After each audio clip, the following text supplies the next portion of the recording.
coming off the field today, I thought we had a really good practice. The intensity all week has really been good following the scrimmage. The one thing we've been putting a lot of emphasis on is just effort and getting to the ball, and the guys have really done that, right? So they've been straining, and, you know, the more hats we can get around the ball, the better tackling defense we're going to be, right? So that's the one thing we've been emphasizing as a staff, and the guys have done a good job with coming out to practice and doing what we've been emphasizing.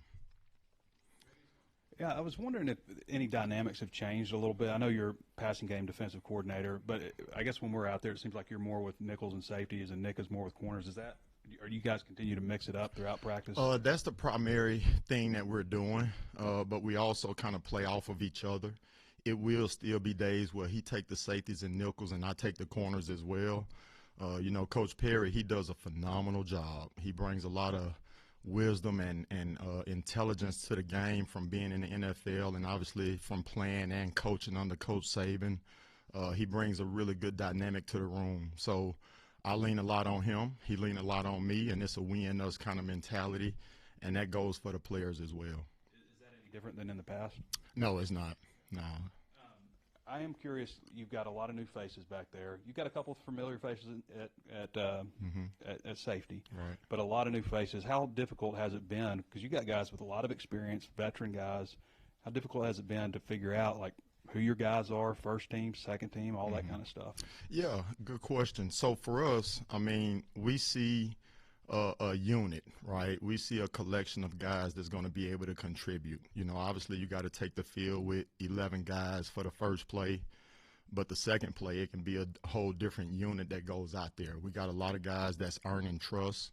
You know, some have earned it and some are still in the process of earning it, right? Because it's a lot of new guys on the back end. But this is probably the most depth position or group that I've ever been around. You know, a lot of guys with experience, as you mentioned, a lot of guys that have played a lot of football. And, you know, again, we trust, you know, so it's going to be a no-name group. You know, like for us, it's a we-and-us mentality, as I just mentioned, not an I and me. And I've been really impressed with the selfless acts that the guys have been, you know, possessing every day. Coach, we saw Larry, I think, at the Hog today during fastball. Just how much of that is he still doing? Is he still bouncing around quite a bit? We still trying to figure out the best, you know, 11 and, you know, playing into their strengths and the things that they need to improve at as well. Larry understands the big picture of the scheme, so he could be at hog one play, free safety the next, or at boundary safety the next, or at money when we go dime, you know. So again, he understands it, so, you know, we can move him around a little bit just to get the best guys on the field. I think Caleb Wooden did a little bit of that during the spring. Is he doing that at all, or is he mostly focusing on safety this fall? He's doing some of it as well. You know, his primary right now is free safety to the field. You know, Caleb comes obviously from Auburn, and he's brought a lot of experience with him as well. He's a guy that's, you know, continuing to grow into a leader. And I've been really impressed with his energy at practice, his consistency, and, you know, his communication skills as well. And the last one for me, Jordan Young. We didn't get to see him any in the spring. Just how has he looked, and how does he kind of take into that hog position? You know, I had to remind myself that Jordan hadn't played football since December, you know, when we first started. And the progress he's made since practice one has been phenomenal. You know, every day he's getting better and better and better. He was here in the spring getting the mental aspect, but the physical piece he wasn't able to get. So I'm continuing to challenge him to increase his fatigue, right, his endurance, if you will. And but I've been really impressed with Jordan, and he gets better each and every day. Travis was in here the other day and said Miguel was one of the highest FBI guys on the team. So I was wondering if you could talk about maybe his makeup that makes him that way, and what kept him from getting more action last year. Yeah, well, we decided to redshirt Miguel last year. You know, he did play in 4 games, including the bowl. But he's a coach on the field. You know, he's someone that take a lot of pride into the mental aspect of it. And you see the time that he's putting into learning the scheme and just overall football. He does have a high IQ on the field. He has that about him, that it factor that you can't coach, you know. And again, he's a coach on the field, and once he's done playing football, I told him, Lord willing, if I'm a head coach, he's going to be my defensive back coach. He's that type of player. And you know, it's from a physical standpoint, he's elevated his game as well. You know, he's improved his man coverage. He playing with good eye discipline, and that's obviously what you need on the back end. So I see Miguel putting himself in position to have a really big year.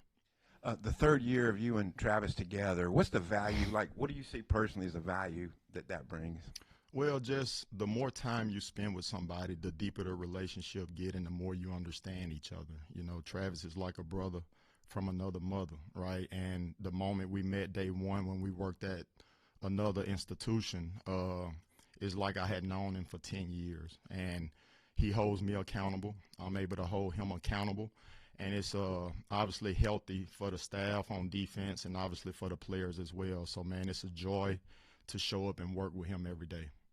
Sam Pittman does something that's a little unique. All of the assistant coaches come through during camp and during the spring, and I think it affords you guys an opportunity to, you know, improve your public speaking, thinking on your feet. Now, what do you think of being able to do that as an assistant coach? Well, this is great experience. You know, for me to be able to sit and, you know, have this interview in front of you guys, you know, that's professional development for me with the goals I have in front of me. You know, Lord willing, I want to be a defensive coordinator like Coach T. Will and work to become a head coach as well. So as much exposure that we get a chance to get in front of you guys and answer questions, and, you know, again, it's professional development. So I appreciate Coach Pittman for allowing us as a staff to get this experience, because all head coaches don't do that. So it shows that he trusts us as coaches. And, again, I'm grateful for the opportunity. We heard from Sam and a few other coaches that a lack of communication led to chunk yardage in the scrimmage. What specifically do you want to see improve for Saturday? Yeah, good question. Really is just improving communication. I mean, there's no such thing as over-communicating, right, to make sure everybody is on the same page. And there's no such thing as a wrong call as long as they're all playing the same call, right? So, you know, for us, you gain trust through communication, right? And you cut guys free whenever you don't communicate. But I'm going to say this. Any lesson that you learn throughout camp, as long as you apply it throughout the course of the season, it was a valuable experience. You know, so for us, we continue to work on our daily habits, being consistent with the way that we communicate within our daily routine is something that we got to continue to harp on, right? So when it comes to the secondary, again, the offense can't operate without a quarterback, and the defense can't operate without a secondary that communicates at a high level. So for us, that's the first way you eliminate explosive plays, and that's the first way that you create big plays for the defense is by communicating and being on the same page. When you have such a versatile secondary, what's the coaching staff's evaluation process for maximizing talent at each position and everybody? You know? Yeah, well, you first got to learn the guys by putting them in position to do certain things and see what they do best and, you know, the areas that they can improve in. You know, if I cover man-to-man better than you, when we getting ready to go man-to-man, I need to be in, right? So, again, it's putting your players in position to be successful. That's what good coaches do. And what you want to do is continue to work on the areas of improvement so you can be versatile and be good at everything, right? But, you know, for us, it's just about finding out who we are, what we do best, and going out and putting that product on the field. You guys played against Caleb Wooden last year. Was there anything he did in that game that really stood out to you that made him a priority once he hit the transfer portal? Or what was that recruiting process like with him? Yeah, good question. So it comes back to relationships. When Coach T. Will and I worked at Auburn, his brother played defensive end for us. And within that process, Caleb would be on campus quite a bit. And just over time, we recruited him there. Obviously, he signed with Auburn, and Coach T. Will stayed there for a year with him, and I ended up leaving, going to Florida State. But, man, just it started there, and then it went back to his production at Auburn on video once we got a chance to go into the transfer portal. So it was a no-brainer for us. Man, he's exceeded the expectations that we had for him as a staff since he's been here, and he's been a phenomenal addition to the room. And then J.J. Shelton has kind of made that transition from linebacker to safety. What have you seen out of him, and how has he progressed through fall camp so far? Absolutely. With JJ, the future is bright for sure. You know, he's a kid that loves football. He come from a really, really good program in the state of Texas. He has all the tools to be a really good player. Obviously, he's young and still learning what we're doing. He played hog in the spring, and we got him playing boundary safety now. And it's a lot of carryover from those two positions. And I've just been really impressed with what he's doing, and he will play a factor for this team this year. The overall theme that every coach that has come in this room has talked about is depth. And especially when you have as much turnover as you guys did in the transfer portal, that says something. So what does it say about the kids that you were able to retain that didn't go in the portal and the job you guys did scouting to bring the new ones in? Yeah, well, obviously it's a new day and age in college football now. Rosters are very fluid, and for many different reasons, guys enter and guys come and go. You know, so for us, we obviously going to take our time evaluating character first and foremost. They got to be the right fit as a person before they are as a player. But it starts with their film as a player. And as we go through the evaluation process, we look for selfless guys, right? Guys, obviously, that got the skill set to make us better at their position. And that's the thing with the back end right now, is togetherness, being able to come together as one. Again, having that we and us mindset, not an I and me. That's hard to do in the day of transfer portal, right? It's a lot of guys that got I mentality instead of we and us. So we went out and got guys that believe in being selfless, and we have that. And I see them getting closer every day as they go out on the practice field and work together and create, you know, some camaraderie within the group. So we got leaders in the room. I'm so excited about this group, man, and I love seeing them come out every day to get better.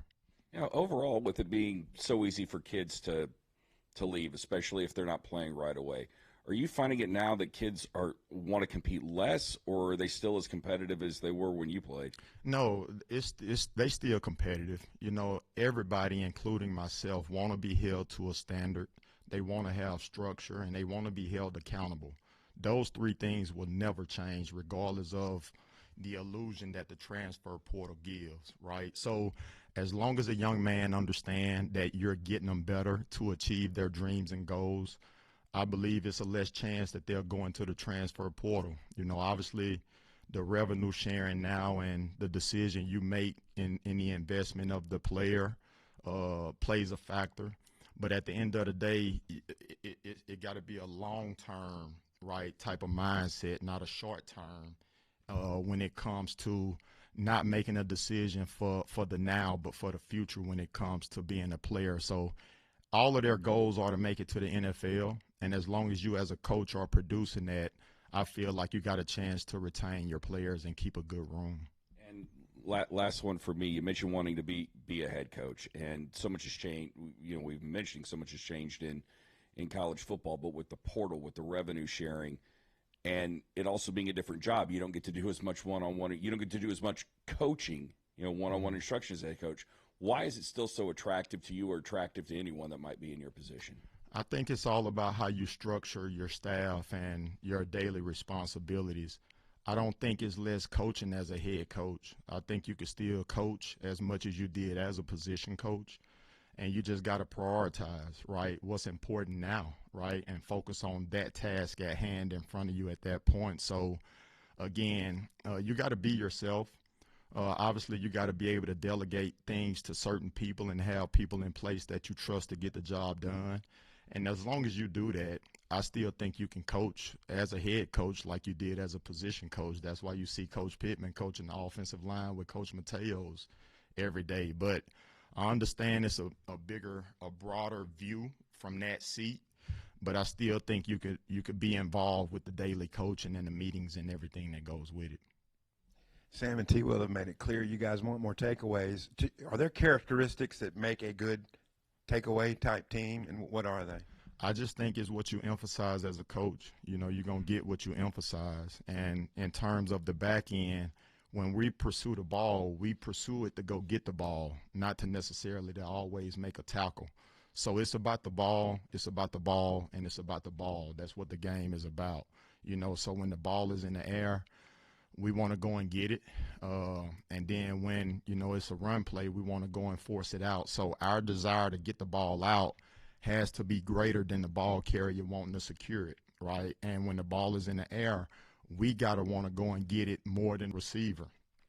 And at the end of the day, if we can get the ball back to the offense, to Coach Petrino and the guys, we'll be an elite team. We were undefeated last year when we won the turnover margin, right? But when it was tied or we was -1, we didn't win a game. So the obvious is that we need to get takeaways and we need to protect the ball. Nick was in here the other day and said the safeties have done a better job at that point of getting turnovers. Who I know you guys track it all. Who's doing the best job at getting turnovers? It's a collection of them all. It's again, like, I believe in having a no-name type of secondary right now. It's about we and us.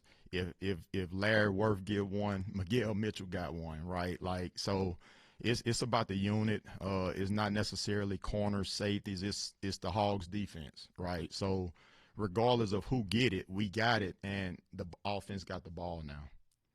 When you look at the secondary, it's just big, a lot of big guys. What kind of led to that kind of shaping the room with a lot of size this year? Well, you'd rather 6'2" than 5'8", right? Like, this is a grown man sport. This is a league that you got to have length, and this is a big man sport, right? It's a physical game, and we were able to go out and find guys that fit who we are, that has length to go with it. And, we are bigger, and as a coach, it feel a little better getting off the bus and taking the field when you look the way that we look than the alternative, right, the other way around. So I'm excited, man. It's still about production. Like, I don't want to look big and not play big, So for us, it's just about getting them coached up, man, and playing as big as they look. And right now we're headed in the right direction.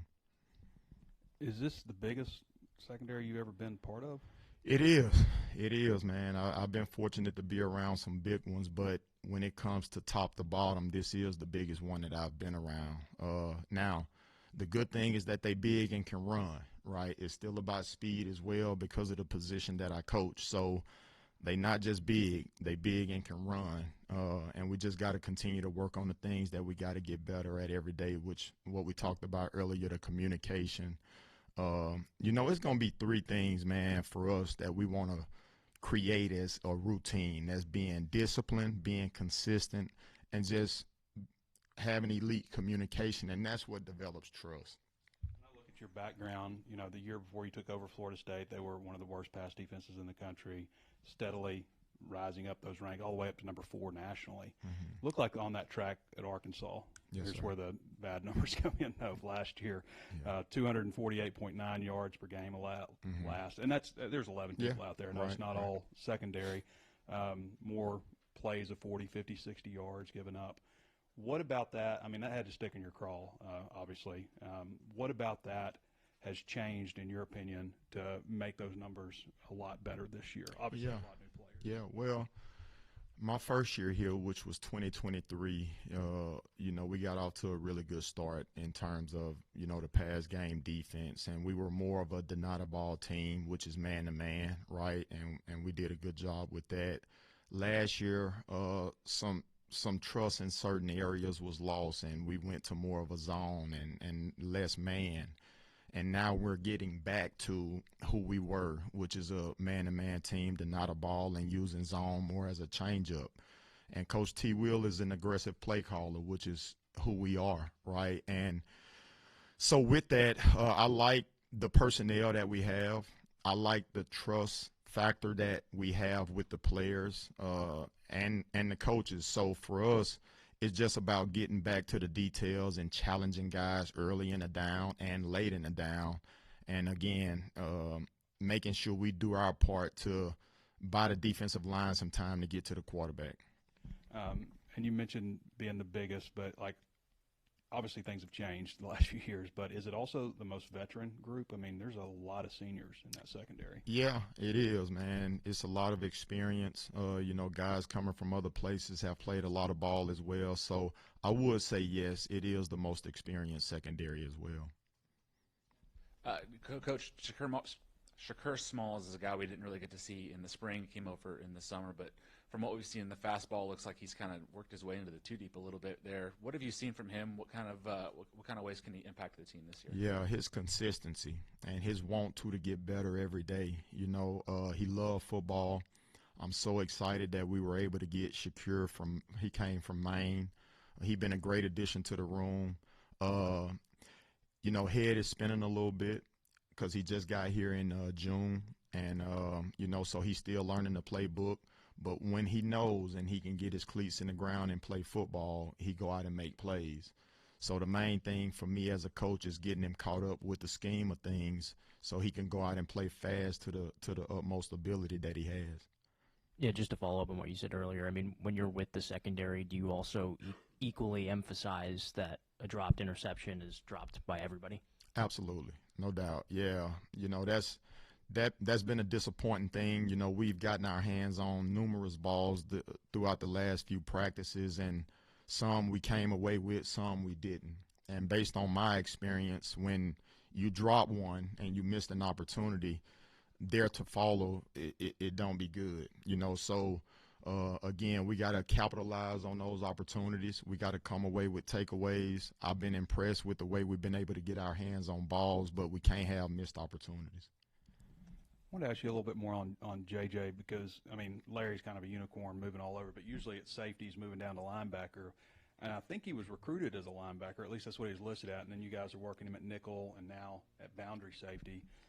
And I believe also he was one of the fastest guys on the defense in summer testing and stuff. Just I was wondering if you could expound a little bit on that and the decision to move him from linebacker and then to nickel and then now to safety. Yeah.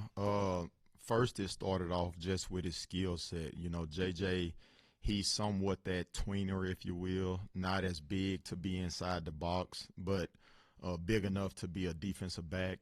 And once we were able to get him here and actually see how well he moved and can run and pick up what we're doing from a schematic standpoint, we needed a little more help at hog. So we moved him outside, and that was a really good fit for him. And now he's at boundary safety. It fits the room and the personnel better by putting him at boundary safety. And he's going to be able to help this football team. But he has a unique skill set to where, similar to Larry, he can do a lot of things, you know. So we think we found his home at boundary safety. But, again, you will see him play some hog at times as well. Back to Larry, I know you said, like, it's everybody in the defense, but when you look at his measurables, he's all of 6'4", 226, 40.5-inch vertical, strong, fast. What is it? And maybe coming from Jacksonville State was a bit of a, you know, spin his head a little bit going from that level to this, and you also worked him a lot of different positions. But now that he's kind of more settled in the defense, knows all the positions, all that ability, what is his ceiling? I mean, the sky is the limit, right? He can be as good as he want to be. Larry is a Sunday player, right? He brings a lot of value. He shows up every day. He's Mr. Consistent. He brings a lot of value to special teams as well. And more than his physical attributes, his desire to get better, and he got a coach mentality, and it blends into the rest of the room as well. You know, whenever he come in and sit up front, he bright-eyed, ready to take notes and get better. The J.J. Sheltons and the Todd Overtons of the world gonna follow that, right? So his leadership has really been good. Again, he still got a lot of things that he has to improve on the field with being consistent with his eye placement and things of that nature. But, yeah, I'm so excited to coach him, man, and I think he'll play a long time on Sundays for sure. What I also noticed in the spring, starting in the spring, was I started hearing his voice at practice more. Was that something you guys talked to him about, or was that just something like he naturally took over? Yeah, it's in his DNA, that, and in addition to us emphasizing it, you know, he go out and communicate at a high level. You know, it's more clean football when he's on the field and not, right? So I'm really impressed with the way that he communicates. Volume reflects confidence, and you hear him when he's on the field, right? So it's been really good. But again, he know what he's doing, and when you know what you're doing, you can communicate with confidence, and that's why you hear him with his volume on the field. Coach, going back to Miguel Mitchell for a second, I don't know if we ever found out why, but like he didn't play the first half of the season, but whenever he was able to play, it seemed like he got in right immediately and even started a few games for you. I mean, what's it say about a guy that, even though he's not able to play, he's still locked in and still able to contribute whenever he's able? It says a lot, right? It's easy to lose the mental focus within, the day-to-day routine when you're not actually playing on Saturday. But he was always engaged, always helping out the younger guys. And because of his involvement at that point when he wasn't playing, he understands what we're doing just as well as myself, right? So he's able to go out and play fast. He got all the physical attributes you want as well with the mental to go with it. So his production so far this fall camp has been at a high level, and I just can't wait to see him take the field on August 30th. Yes, sir. Thank you, guys.